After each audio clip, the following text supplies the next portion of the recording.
Question, शास्त्रीय समीक्षा से आप क्या समझते हैं? हिंदी में शास्त्रीय समीक्षा का व्यवहार किस प्रकार है, स्पष्ट करें।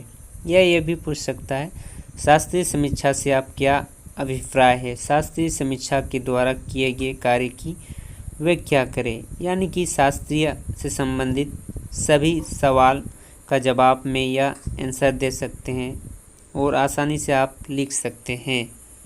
शास्त्रीय आलोचना किसी कविता अथवा साहित्यिक रचनाओं की जो आलोचना काव्यशास्त्र के नियम के आधार पर की जाती है उसे शास्त्रीय आलोचना कहा जाता है।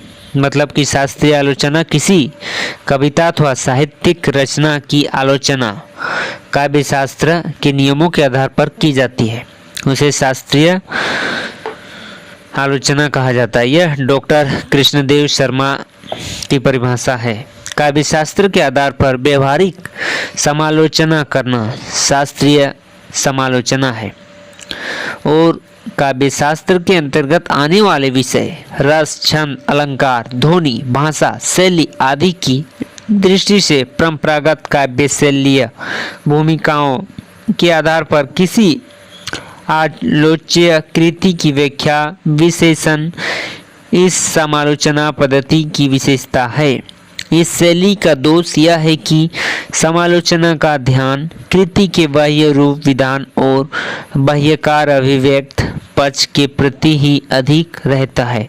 वह अंतरंग पक्ष का पूर्ण विवेचन नहीं कर पाता है। इसीलिए इस रूपी विधायनी आलोचना भी कहा जाता है। इस पद्धति का गुण यह है कि इसकी दृष्टि काव्यकृति पर विशेष रहती है। यह पद्धति आप अधिक प्रचलित नहीं है। डॉक्टर शांति स्वरूप गुप्त ने शास्त्रीय समालोचना को एकेडमिक क्रिस्टलिज्म कहा है और इसका परिचय इस रूप में दिया है, मतलब परिभाषा है। इस आलोचना पद्धति के अंतर्गत आलोचना लक्षण ग्रंथ या काव्य शास्त्रीय पुस्तकों में दिए गए शास्त्रीय नियमों के आधार पर रचना की फर्क और उसके मूल्यांकन करना है। उदाहरण के लिए यदि किसी महाकाव्य की परीक्षा करने बैठेंगे तो उसके सामने मम्मट, विश्वनाथ आदि द्वारा किए गए महाकाव्य के लक्षण होंगे और वह देखेगा कि उस महाकाव्य के उन लक्षणों का किस सीमा तक पालन किया गया है। जिस सीमा तक वह शास्त्रीय नियमों को पालन रचना में पाएंगे उसी सीमा तक उसे सुंदर कृति कहेगा। इस प्रणाली में वह न तो अपने मन पर पड़े कृति के प्रभाव को ही प्रस्तुत करता है जिसमें कृति की बाह्य रूप, विधान का विश्लेषण अधिक होता है, अतः उसे फॉर्मूला क्रिस्टिसियम अर्थात साधारण समीक्षा भी कहा जाता है। शास्त्रीय समीक्षा का व्यवहार एवं कार्य शुक्लोत्तर युग में इस समीक्षा पद्धति पर पर्याप्त कार्य हुआ है। इस पद्धति के अंतर्गत समस्त काव्यांगों, काव्य प्रयोजन, काव्य हेतु, काव्य की भेद, काव्य शिल्प आदि के विविध सिद्धांतों, उनके आधार पर मान्य प्रचलित एवं नवीन सिद्धांतों के आधार पर काव्य की मूल्यांकन किया गया है। यह मूल्यांकन कृतियाँ, प्रवृत्ति और धाराओं सभी धाराओं पर किया जाता है। जिस क्षेत्र में पहला महत्वपूर्ण कार्य तो यह हुआ है कि यह संस्कृति के पद्धति काव्यशास्त्रीय ग्रंथों का गहन अध्ययन किया गया है तथा उनके हिंदी रूपांतरण प्रस्तुत किया गया है। डॉक्टर नगेंद्र एवं आचार्य विश्वेश्वर ने इस दिशा का उल्लेखनीय कार्य किया है।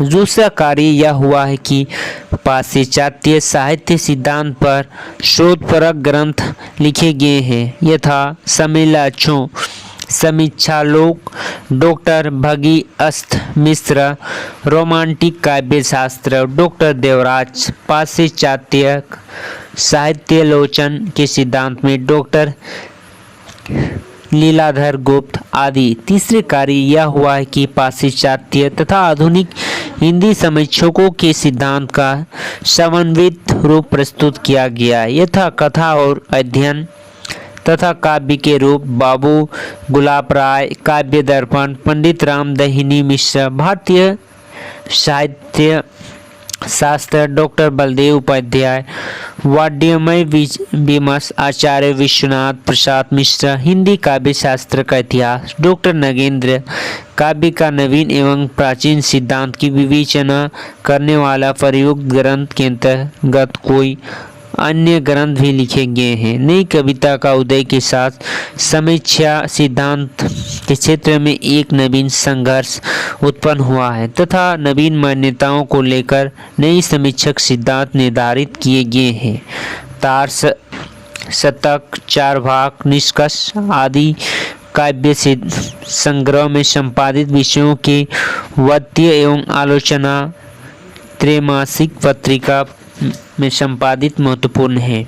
इस दृष्टि में लक्ष्मीकांत वर्मा की नई कविता के प्रतिमान, रामस्वरूप चतुर्वेदी का नव लेखन, धर्मवीर भारती का मानव मूल्य और साहित्य आदि ग्रंथ महत्वपूर्ण है। समन्वय सिद्धांत समीक्षक के क्षेत्र वाले उल्लेखनीय नाम यह है: बाबू गुलाब राय, आचार्य नंद दुलारे वाजपेयी, आचार्य हजारी प्रसाद द्विवेदी, डॉक्टर नगेंद्र। यह समीक्षा ये सब ही पार्टीबाजी एवं राजनीतिक तथा साहित्यिक अतिवादी विचारधाराओं से मुक्त रही है। इन आलोचना का प्राचीन भारतीय संस्कृति के प्रति सहज अनुराग है।